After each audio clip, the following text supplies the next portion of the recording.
नमस्कार, आप देख रहे हैं प्रॉपर्टी प्लस। मैं हूं दीपक यादव। इस शो में हम बात करते हैं रियल एस्टेट से जुड़े विषयों की। इंडस्ट्री एक्सपर्ट्स के जरिए बारीक विश्लेषण करते हैं प्रॉपर्टी जगत के हर उस मुद्दे का जो सीधी तौर पर जुड़ा हुआ है आपसे। तो शुरू करते हैं आज का शो, लेकिन सबसे पहले बुलेट पॉइंट्स। आर्थिक मंदी से जूझ रहा चीन, मुंह के बल गिरा चीन का रियल एस्टेट मार्केट। चीन की दिग्गज रियल एस्टेट कंपनी एवरग्रांडे हुई दिवालिया। न्यूयॉर्क में दिवालियापन के लिए किया आवेदन।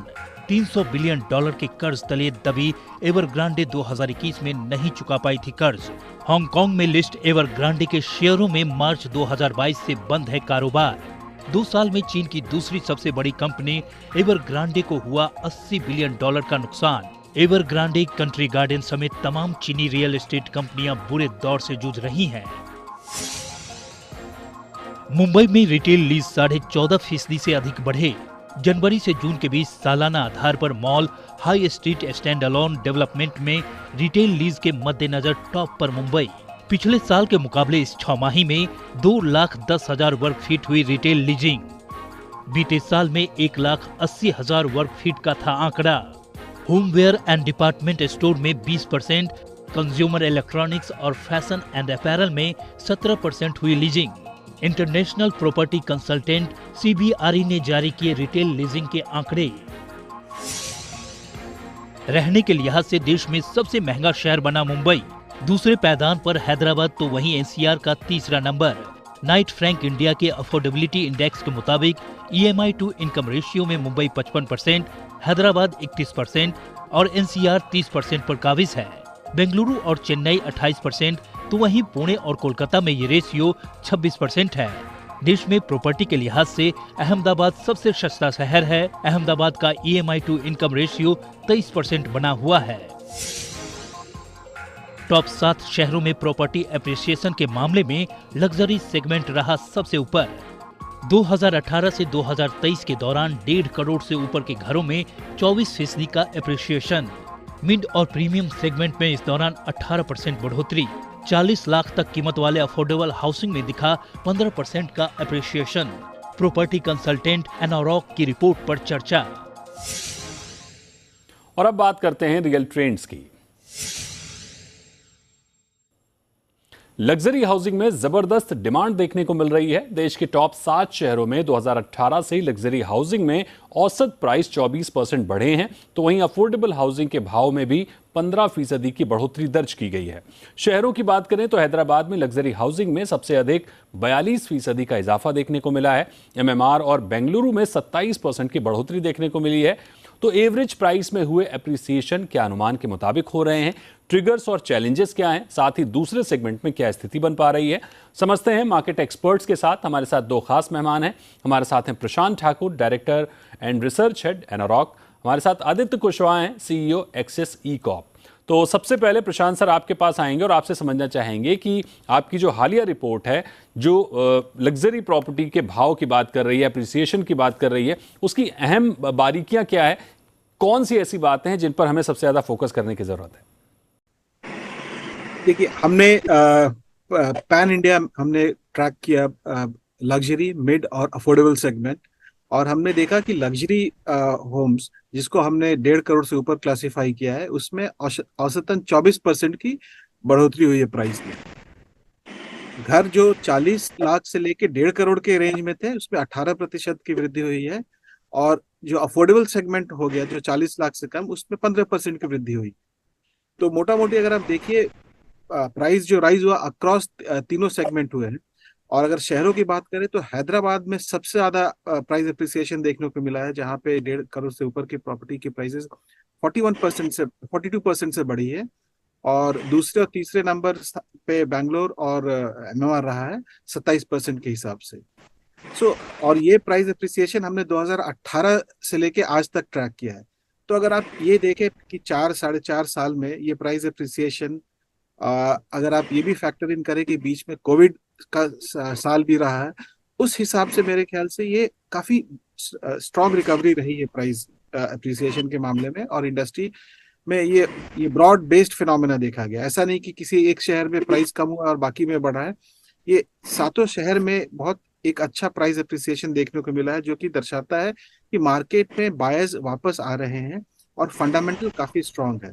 तो एक सस्टेनेबल प्राइस इंक्रीज हो रहा है, जो कि दर्शाता है कि मार्केट काफी स्ट्रांग फंडामेंटल में है। और ऐसा नहीं कि आने वाले दिनों में हम फिर से एक ऐसी स्थिति में पहुंच जाएंगे जहां पे हम बोलेंगे कि प्राइस बबल आ गया। ऐसा नहीं है। आप ये एक सस्टेनेबल रिकवरी देख सकते हैं, जो कि प्राइस में भी रिफ्लेक्ट हो रहा है। मेरा अगला सवाल आदित्य जी आपसे होगा। आप इस रिपोर्ट से कितना इत्तेफाक रखते हैं? आपकी प्रतिक्रिया क्या होगी एनारॉक की इस हालिया रिपोर्ट पर? दीपक जी, जो रिपोर्ट आई है, ये इसके आंकड़े जो है काफ़ी हद तक मार्केट को एक्सेस करने के लिए हेल्पफुल हैं। एज वेल एज इस रिपोर्ट में जो लग्जरी हाउसिंग की बात हुई है, लग्जरी हाउसिंग का क्या है, रॉ मटेरियल पहले से ही अप साइड था, और लग्जरी हाउसिंग के रॉ मटेरियल में जो कॉस्ट इंक्रीज हुई है वो कई फोल्ड में इंक्रीज हुई है, 3 फोल्ड 4 फोल्ड में इंक्रीज हुई है। तो बट ऑब्वियसली लग्जरी हाउसिंग में जो प्राइस अप्रिसिएशन आया है वो कहीं ना कहीं डेवलपर की कह लीजिए कि रिक्वायरमेंट ही है कि अगर वो प्राइस अप्रिशिएट नहीं करता है तो अपनी कॉस्ट को पूरा कैसे करेगा। और कहीं ना कहीं मार्केट उससे डाइजेस्ट इस वजह से भी कर रही है क्योंकि उसका जो आउटकम है वो क्वालिटी को फोकस है, और ज़्यादातर जगह प्रोजेक्ट जहाँ जहाँ भी लग्जरी हाउसिंग इस समय अच्छे प्राइस पे सेल हो रही है वो डिलीवरी पर है। तो डिलीवरी वाली लग्जरी हाउसिंग कई जगह पर अच्छे प्राइस में जो है सेल ऑफ हो रही है, मार्केट उसे एक्सेप्ट कर रही है। अब बात करते हैं अफोर्डेबल सेगमेंट की, कि अफोर्डेबल सेगमेंट में प्राइस ज़्यादा क्यों नहीं बढ़ पा रहा। अफोर्डेबल सेगमेंट में जो रॉ मटेरियल का इनपुट था वो कहीं ना कहीं कॉस्ट सेविंग वाला रॉ मटेरियल था। दूसरा जो है, जो अफोर्डेबल जोन है, जहाँ जहाँ अफोर्डेबल की हाउसिंग डेवलपमेंट हो रही है, वहाँ गवर्नमेंट ने भी जो है प्राइस की बैरियर लगा रखे हैं कि इस प्राइस से ऊपर का उसका प्राइस टैग नहीं होना चाहिए। तो अगर डेवलपर चाह कर भी उस प्राइस को ऊपर नहीं ले जा सकता, तो अवेलेबिलिटी या सप्लाई उस प्राइस सेगमेंट में अवेलेबल है। इसलिए जो रिपोर्ट आई है, रिपोर्ट मार्केट को 100% मैच करा रही है, और इससे आइडिया भी लग रहा है कि किस तरीके से लग्जरी हाउसिंग में डिमांड ज़्यादा है और सप्लाई भी नियर डिलीवरी ही है। जो डिलीवरी वाले प्रोडक्ट हैं उनमें अच्छे प्राइस जो है बाहर रेडी है पे करने के लिए। प्रशांत सर, हमने लग्जरी में देखा कि कई प्राइम लोकेशन में कोविड से पहले के मुकाबले भाव काफी कम हुए हैं। मुंबई के वर्ली में जहां कोविड से पहले तक 1 लाख स्क्वायर फीट तक का भाव देखने को मिलता था, वहां अब 60,000 रुपए में भी इन्वेंट्री अवेलेबल है। क्या भाव में कमी के चलते बिक्री ने रफ्तार पकड़ी है? और दूसरा कि आपने इन बीते 5 साल में जो प्राइस को लेकर माहौल देखा है, उसको आपके नजरिए से क्या हम देखने की कोशिश करें कि ये जो बात निकल कर आ रही है कि पहले लग्जरी में भाव काफी चढ़े हुए थे, कोविड में सबसे ज्यादा जो कमी देखने को मिली है वो लग्जरी प्रॉपर्टी में ही देखने को मिली है। क्या लगातार हुई इस कमी का फायदा उठता हुआ दिख रहा है? देखिए, आस्किंग प्राइस काफी कभी कभी मार्केट को डिस्टॉर्ट कर देता है। सो हमने क्या किया है कि जिस प्राइस पे ट्रांजैक्शन हुआ उस प्राइस को भी हमने इंक्लूड किया है, जहाँ पे हमने काफी रजिस्ट्रेशन डेटा का भी इस्तेमाल किया अपने इस प्राइस कैलकुलेशन में। सो एक जो एनॉमली होती है वो हमने मार्केट से रिमूव किया। और आप जो कह रहे हैं बिल्कुल सही कि एक टाइम प्राइसेस काफी हाई थे। उस समय हमारे पास ready to move in inventory काफी कम हुआ करती थी, मार्केट बहुत टाइट था। लोग, आप देखिए, एक समय था कि लग्जरी मार्केट बिल्कुल ठहर सा गया था, बिकॉज बहुत सारे प्रोजेक्ट अटके पड़े हुए थे, कब कंप्लीट होगा उसके ऊपर कोई लाइन ऑफ साइट नहीं दिख रही थी। पर अभी पिछले चंद सालों में हमने देखा है कि प्रोजेक्ट डिलीवरी काफी हुए है लग्जरी सेगमेंट में, और काफी नए लॉन्चेस अभी मार्केट में आए भी हैं।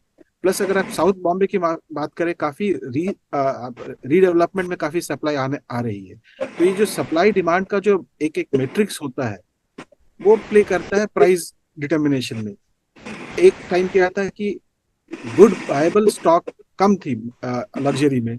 अभी क्या है कि काफी अच्छे डेवलपर्स लॉन्च काफी कर रहे हैं प्रोजेक्ट, और रीडेवलपमेंट की वजह से सप्लाई आ रहा है। तो मेरे ख्याल से ये प्राइस एक तरह से स्टेबलाइज हो रहा है। सो आप जो बोले थे 1 लाख की प्राइस जो अभी 60 पे आ गई है, वो मैं ये नहीं बोलूंगा कि मार्केट में कमजोरी की वजह से वो करेक्ट हो रहा है। मैं ये बोलूंगा कि डिमांड सप्लाई डायनेमिक्स की वजह से ये प्राइस इक्विलिब्रियम में आ रहा है। अभी भी आप देखिए, लग्जरी का डिमांड काफी स्ट्रांग है, अच्छे डेवलपर्स के प्रोजेक्ट हाथों हाथ बिक रहे हैं, काफी अच्छे डेवलपर्स अभी लॉन्च कर रहे हैं, प्रोजेक्ट अनाउंस कर रहे हैं, इंक्वायरीज काफी हाई है। और सबसे बड़ी बात क्या है कि अब बायर के दिमाग में वो डर थोड़ा कम हो गया है कि आज कोई लग्जरी प्रोजेक्ट या कोई हाई एंड प्रोजेक्ट या कोई भी प्रोजेक्ट अगर लॉन्च हो तो वो कब कंप्लीट होगा, इस चीज का डर नहीं है। रेरा के आने की वजह से डेवलपर भी खुद से काफी सेल्फ डिसिप्लिन हो गए हैं, क्योंकि मार्केट ने उस हिसाब को फोर्स किया है। मार्केट मैंने देखा है, बहुत सारे बायर्स से हम जब बात करते हैं अपने कंज्यूमर सेंटिमेंट सर्वे के दौरान, तो एक चीज समझ में आ रहा है कि वो एक प्रीमियम प्राइसिंग देने को तैयार है, पर कोई अब रिस्क नहीं लेना चाहता। तो मेरे ख्याल से प्राइस, आप देखिए एक एक सही प्राइस डिस्कवरी इस मार्केट में हो रही है, और मुझे नहीं लगता है कि मार्केट में कोई कमजोरी दिख रही है जिसकी वजह से प्राइस कभी अभी नीचे जाएगा। हालांकि इन्फ्लेशन की वजह से शायद हो सकता है प्राइसेस और ऊपर जाना शुरू करे। प्रशांत सर, इसमें एक और बात समझाइए कि क्या प्राइस कम होने के चलते इसे अपॉर्चुनिटी बाइंग कहा जा सकता है, क्योंकि रेपो रेट बढ़ने और घटने से लग्जरी बायर्स के डिसीजन पर बहुत ज्यादा फर्क नहीं पड़ता है। कोविड टाइम में अफोर्डेबिलिटी बेहतर हुई तो बड़े स्तर पर हमने देखा कि लोअर मिड और अफोर्डेबल हाउसिंग में तेजी देखने को मिली, बढ़िया बिक्री हो रही थी। अब लग्जरी सेगमेंट में बंपर बिक्री हो रही है, लेकिन जो दूसरे सेगमेंट है वो उतना अच्छा नहीं कर रहे हैं। तो क्या इसके पीछे बड़ी वजह हम इसी को मान सकते हैं कि लग्जरी सेगमेंट में जो भाव टूटे हैं, ज्यादा स्तर पर भाव टूटे हैं, वो उन्होंने लग्जरी बायर्स को अट्रैक्ट किया है? इसकी वजह से भी तेजी दिख रही है। और अभी हर डेवलपर एक मार्केट जिसमें तेजी बनी हुई है उसमें अपने आप को एनकैश करना चाहेगा। इसलिए आप देख रहे होंगे कि अच्छे डिस्काउंट, अच्छे स्कीम के ऊपर काफी अच्छे इन्वेंटरीज मार्केट में निकल रहे हैं, तेजी बनी हुई है। आदित्य जी, जाहिर तौर पर लग्जरी और अपर मिड सेगमेंट में मोमेंटम बना हुआ है, क्योंकि 1.5 करोड़ से ऊपर की सेगमेंट की अगर हम बात करें तो वहां पर तेजी दिख रही है। जाहिर तौर पर यह वही तबका है जो अपना निवेश डाइवर्सिफाई रखना पसंद करता है। ऐसे में अगर हम आपके सेगमेंट में यानी हॉलिडे होम्स की बात करें, बिक्री के मोमेंटम को समझने की कोशिश करें, तो बिक्री बढ़ी है या कम हुई है? ऐसे में आपका जो सेगमेंट है हॉलिडे होम्स का, उसमें किस तरह की स्थिति बनी है? अप्रिसिएशन को लेकर किस तरह का माहौल देखने को मिला? दीपक जी, हॉलिडे होम में 2 तरीके की डेवलपमेंट चल रही है। एक तरीके की जहाँ पर जो है स्टूडियो अपार्टमेंट और इस तरीके की डेवलपमेंट है जहाँ पर इसको अफोर्डेबल सेगमेंट में गिन रहे हैं। आफ्टर कोविड लोग इंडिपेंडेंट हाउसेज, इंडिपेंडेंट विलाज या इंडिपेंडेंट यूनिट्स को मोस्ट प्रेफर कर रहे हैं, तो उसमें अच्छी खासी डिमांड है। विलाज जो है, जहाँ जहाँ हम लोग विला डेवलप कर रहे हैं वहाँ डिमांड ज़्यादा है, या जहाँ जहाँ इंडिविजुअल यूनिट्स हैं जो कॉमन एरिया जहाँ पे शेयरिंग कम है उन पे डिमांड ज़्यादा है। तो लग्जरी हाउसिंग या अपर मिडिल सेगमेंट, क्योंकि हमारे यहाँ 1.5-2 करोड़ रुपए का टिकट साइज सेकंड हाउस के लिए अच्छा खासा लग्जरी सेगमेंट में ही काउंट हो जाता है, क्योंकि प्राइमरी हाउसिंग से बियॉन्ड है। तो इस साइज का जो यूनिट है वो डिमांड में काफ़ी है, डिमांड में एकदम से निकल के आया है, क्योंकि लोगों को इंडिपेंडेंट यूनिट चाहिए।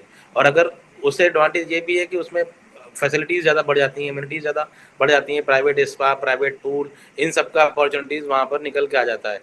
तो उसकी डिमांड ज़्यादा है, और क्लाइंट को भी लगता है कि अगर वो rent out point of view से उसको आगे कभी रेंटल करना है तो उसमें भी उसको रेंटल ज़्यादा मिलेगा रहता है, क्योंकि वहाँ पे पूलिंग सिस्टम नहीं है, उसके यूनिट इंडिपेंडेंट वो अपने हिसाब से मैनेज कर सकता है। प्रशांत सर, मिड और अफोर्डेबल सेगमेंट में क्या स्थिति बन रही है? क्योंकि मिड सेगमेंट की बिक्री और नए लॉन्च तो दिख रहे हैं, लेकिन अफोर्डेबल सेगमेंट कमजोर हुआ है, ब्याज दरें भी स्थिर हैं। क्या इसका कोई फायदा दिख रहा है? आगे बजट सेगमेंट में तेजी देखने को मिल सकती है? इसका कारण क्या हुआ है कि जो लोअर स्ट्राटा ऑफ पॉपुलेशन है वो अभी भी कोविड के सेटबैक से उभरने की कोशिश कर रहा है, और जो अपर सेगमेंट है उनके इनकम लेवल पे कोई खास इम्पैक्ट पड़ा नहीं है, क्योंकि digital economy, work from home की वजह से उनका कामकाज कोविड के समय चलता रहा। तीसरी सबसे इम्पोर्टेंट क्या बात है, इंटरेस्ट रेट बढ़ने के वजह से जो लो इनकम ग्रुप की जो लोन एलिजिबिलिटी क्राइटेरिया है वो थोड़ी इम्पैक्ट हुई, जिसकी वजह से उनको लोन मिलना मुश्किल हो जा रहा है या फिर उनको रीअप्लाई करना पड़ा है। ऐसी कोई दिक्कत हाई एंड बायर के साथ नहीं है। तो मेरे ख्याल से ये कुछ चंद कारण हैं जिसकी वजह से अफोर्डेबल अभी फिलहाल मुश्किल में दिख रहा है। पर अगर आप गवर्नमेंट का long term focus on housing for all देखें, अफोर्डेबल को लेकर मुझे तो लगता है कि आने वाले बजट में कुछ पॉलिसी इंटरवेंशन जरूर होगा, बिकॉज ये एक मास हाउसिंग के लिए सबसे इम्पोर्टेंट है। आप अफोर्डेबल को आउट ऑफ रिच नहीं बना सकते हैं। ठीक है, बजट और आप चाहे लग्जरी सेगमेंट बोले वो अच्छा कर रहा है, वो बहुत अच्छी बात है, उसके भी अलग कस्टमर है। पर जो मेजर और जो majority of the problem of जिसको बोलते हैं अर्बन हाउसिंग शॉर्टेज जो है, वो आपको बजट और अफोर्डेबल हाउसिंग के द्वारा ही दूर की जा सकती है। तो मुझे लगता है आने वाले समय में शायद गवर्नमेंट कुछ जो सहूलियतें उन्होंने विड्रॉ कर लिए थे PMI के तहत, वो वापस से शायद इंट्रोड्यूस करे।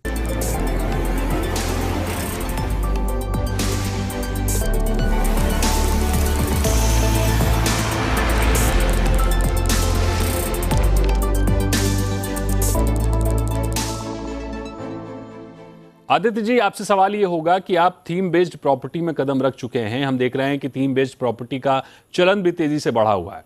कैसा रिस्पांस मिल रहा है और आगे कैसा मार्केट है? एक निवेशक को क्या रेंटल यील्ड मिल पा रही है हॉलीडे होम्स में?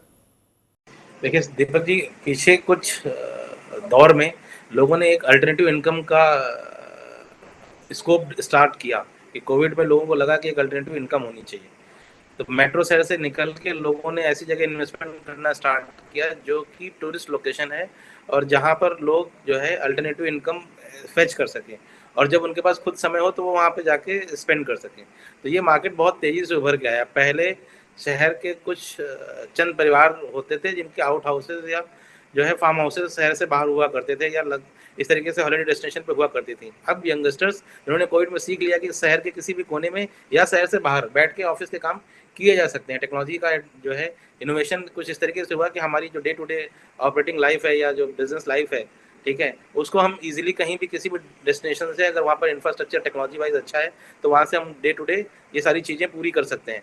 तो वहाँ पर इन लोगों का एक बड़ा मास जो है एंट्री हुई जिन्होंने इस तरीके की चीज़ों में इन्वेस्टमेंट स्टार्ट किया। वो एज ए इन्वेस्टर भी कह सकते हैं, वो एज ए जो है सेकेंड हाउस के इंटरेस्ट फेवर वाले लोग कह सकते हैं जिनको चार्म है कि उनका एक सेकंड हाउस हो, या फिर जिनको थर्ड रेंटल इनकम की अपॉर्चुनिटी देख रहे हैं। क्योंकि यहाँ पर क्या होता है, बिलिंग आपकी डेली बेसिस वीकली बेसिस पर होती है। डेली बेसिस और वीकली बेसिस पे बिलिंग होने की वजह से यहाँ पे रेंटल चांस बेटर होते हैं मेट्रो शहर से या प्राइमरी हाउसिंग से। 5%, 6%, 7% तक की जो है रेंटल यील्ड निकल के आती है, जबकि प्राइमरी हाउसिंग में वो रेंटल यील्ड 2%, 2.5% की निकल के आती है। प्रशांत सर, इस पर आपका क्या रुख रहेगा? इस तरह के ट्रेंड को देखते हुए थीम बेस्ड प्रॉपर्टी में, हॉलीडे होम्स में आप किस तरह की अपॉर्चुनिटी देख रहे हैं इस सेगमेंट में? देखिए, आदित्य जी ने बिल्कुल सही कहा, ये एक इमर्जिंग इन्वेस्टमेंट डेस्टिनेशन है और इंडिया मुझे लग रहा है कि एक एस्पिरेशनल इकोनॉमी की तरफ बढ़ रहा है जहाँ पे यंगस्टर मिलेनियल्स की तादाद ज्यादा है और आजकल वो लोग एक सबके पास ऑलरेडी एक घर है। हमारे जनरेशन के समय शायद हो सकता है हमने अपना पहला खुद का मकान लिया, पर ये जो मिलेनियल्स जो आ रहे हैं दे आर जस्ट अपग्रेडिंग। उनके पास ऑलरेडी सिटी लिमिट में उनके एंसेस्ट्रल होम होंगे, वो प्रॉपर्टी दूसरी ले रहे हैं, उनका पर्पस अलग है। They want to enjoy life. For example जैसे उन्होंने कहा कि वीकेंड्स पे उनको ट्रैवल करना है या फिर कहीं ऑफ बीट डेस्टिनेशन पे जाकर काम करना है, तो ये एक ये जो मैं बोलता हूँ कि हाईली मोबाइल इकोनॉमी जो बन रहा है वो इस कॉन्टेक्स्ट में अगर आप ये देखें, ये second home, weekend homes, holiday homes काफी फिट बैठता है from investment point of view. यहाँ पे आपको चूंकि रेंटल एश्योरेंस मिलता है और चर्न काफी तेजी में होता है, रेंटल यील्ड्स यहाँ पे काफी अच्छे हैं। मेरे ख्याल से एक अच्छा इन्वेस्टमेंट डेस्टिनेशन है, अच्छा इन्वेस्टमेंट प्रोडक्ट है और ये मुझे लगता है आने वाले समय में और तेजी पकड़ेगा, क्योंकि आप देखिए इसमें बहुत अच्छे रिनाउंड डेवलपर्स भी इसके तरफ अट्रैक्ट हो रहे हैं और काफी अच्छे अच्छे प्रोजेक्ट्स लॉन्च हो रहे हैं बड़े डेवलपर्स के थ्रू। पहले क्या था कि लोग झिझकते थे सेकेंड होम या फिर आप हॉलीडे होम बोलिए खरीदने के लिए, क्योंकि एक तो रेरा नहीं था, दूसरे डेवलपर्स उतने रिनाउंड नहीं थे। जब ये दिख रहा है कि मार्केट ऑर्गेनाइज हो रहा है, बड़े प्लेयर भी अट्रैक्ट हो रहे हैं, बायर्स बढ़ रहे हैं और आपकी इसमें लिक्विडिटी भी काफी अच्छी इंप्रूव हुई है, तो मेरे ख्याल से एक अच्छा प्रोडक्ट ऑप्शन उभर कर आ रहा है। बिल्कुल, हॉलीडे होम्स की बात हो, लग्जरी होम्स की बात हो, यानी ओवरऑल पूरे सिनेरियो को देखने की कोशिश करें तो ऊपरी सेगमेंट में प्रॉपर्टीज यानी लग्जरी प्रॉपर्टीज में एक तरह का मोमेंटम बना हुआ है, लेकिन लोअर सेगमेंट की प्रॉपर्टी है, जो बजट सेगमेंट की प्रॉपर्टी है, जो अफोर्डेबल घर है, उनमें लगातार बिक्री कमजोर दिख रही है। एप्रिसिएशन भले ही हम 2018 से 2023 में देख रहे हैं कि 15% का हुआ है, भाव 15% बढ़े हैं, लेकिन लग्जरी सेगमेंट कुछ अलग ही करता हुआ दिख रहा है। वजह यही है जिसकी हमने बात की, बार बार बात की, लग्जरी प्रॉपर्टी में भाव कम है, अच्छी डील्स मिल रही हैं, लिहाजा अपॉर्चुनिटी बाइंग दिख रही है। डिस्ट्रेस सेल भी है, उसको भी आप नज़रअंदाज नहीं कर सकते हैं। लोग इन्वेस्टमेंट कर रहे हैं, शानदार तरीके से इन्वेस्टमेंट कर रहे हैं। तो बहुत शुक्रिया करेंगे आपका प्रशांत सर और बहुत शुक्रिया करेंगे आपका आदित्य जी हमारे साथ जुड़ने के लिए। अगले शो में करेंगे प्रॉपर्टी जगत के किसी और मुद्दे पर बात। तब तक के लिए नमस्कार।